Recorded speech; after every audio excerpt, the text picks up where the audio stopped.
refining capacity per day. And Nigeria consumption, even if we look at the real consumption plus the inflated one, is still below 500,000 barrels per day. So it's about accessing the export market, and which other location than the most active port in West Africa. So if you look at the location of Lagos, you have ability to access both Central Africa and West Africa easily, and it will be easier for any of these countries to purchase refined products from Lagos and get the product down to, say, Ghana, down to Cote d'Ivoire, Sierra Leone, Cameroon, or anywhere else in less than 2-3 days, compared to getting these products from Southeast Asia or from Europe. So there is a reason why Lagos is attracting other investments. Most of these refineries, anyway, are always located at the coast because of for easy accessibility to export. But Lagos, because of its positioning and its history as one of the most active ports in West Africa, seems to be the ideal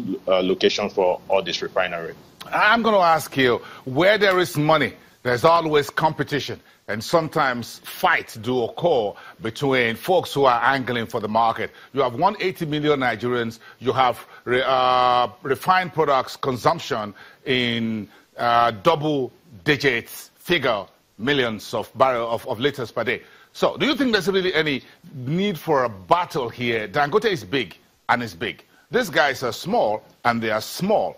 Can they coexist peacefully, commercially viable? Everybody makes money on both sides of the same street, and we're all better for it. You and I, who buy petrol and diesel at the gas stations.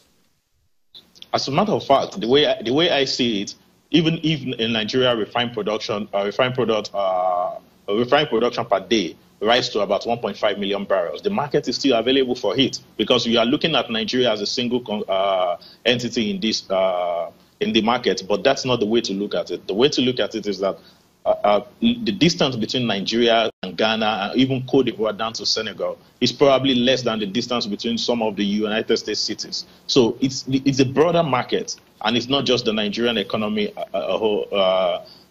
only. So if you have a 20,000 capacity refinery, your challenge is not about market share. You will get your market share. It's about the economies of scale. Will you be able to compete with prices that are being offered by a refinery that is producing 650,000 barrels? But if it's about getting your own market share, you will carve your own market share out, because even if the Nigerian market seems unprofitable, you can simply produce and export to neighboring countries who will be willing to actually pay the reflective market price for this product. So to me, regardless of the production capacity of Nigeria, there is always market in West Central Africa.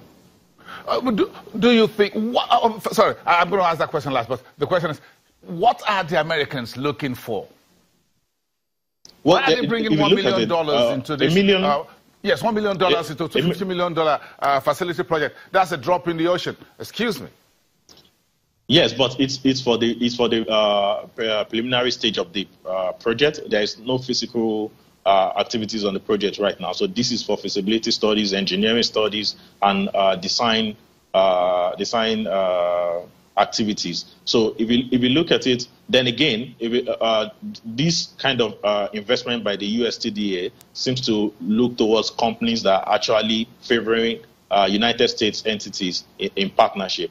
And a petrochemical and refinery company has actually selected a Texas-based V Fueling as the company to conduct these activities. So it might look right now, it might seem like a drop in the ocean, but the long-term benefit of it for the United States government, for the United States company, is actually more reasonable, because in the long term, what usually happens is that when you have an entity conduct the feasibility study on a project, when eventually the project is reached development, it is more likely that the company that has conducted the feasibility study, if it has the capacity, will most likely win the contract to construct to build that refinery, or even recommend organizations that can build it. So the chances are that eventually when we get...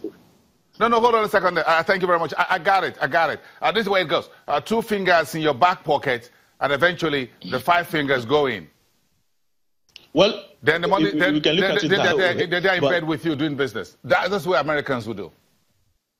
Well, everybody is always looking out for their interest. Yes, that it is, but we should take the positive out of this, that at least they are looking at Nigeria for investment, and it's a good sign. I agree with you. Eco refining and petrochemical can simply pull out of awarding the contract to any United States company if they deem it fit that it's not to the benefit of the organization. I agree with you. I agree with you. One last question for about 2 minutes.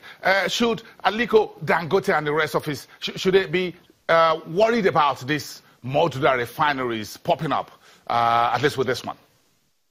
Well, the way I see it is this: the Aliko Dangote refinery is a refinery that has the ability to produce more than one product. Most of these modular refineries are usually targeted at just a single product, which makes their margin very, very, very slim.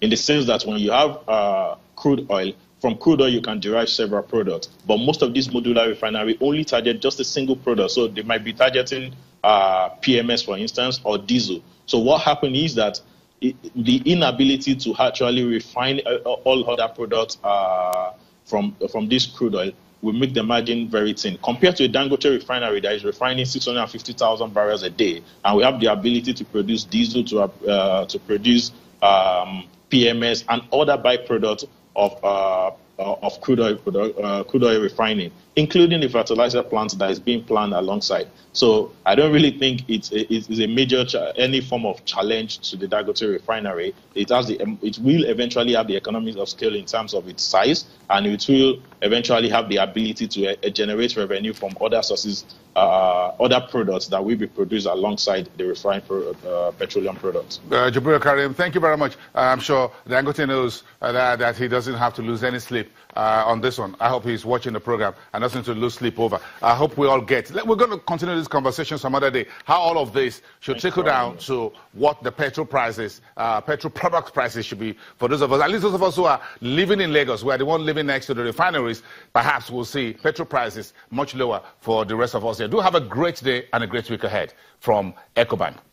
Let's come back after the break and discuss the SEC's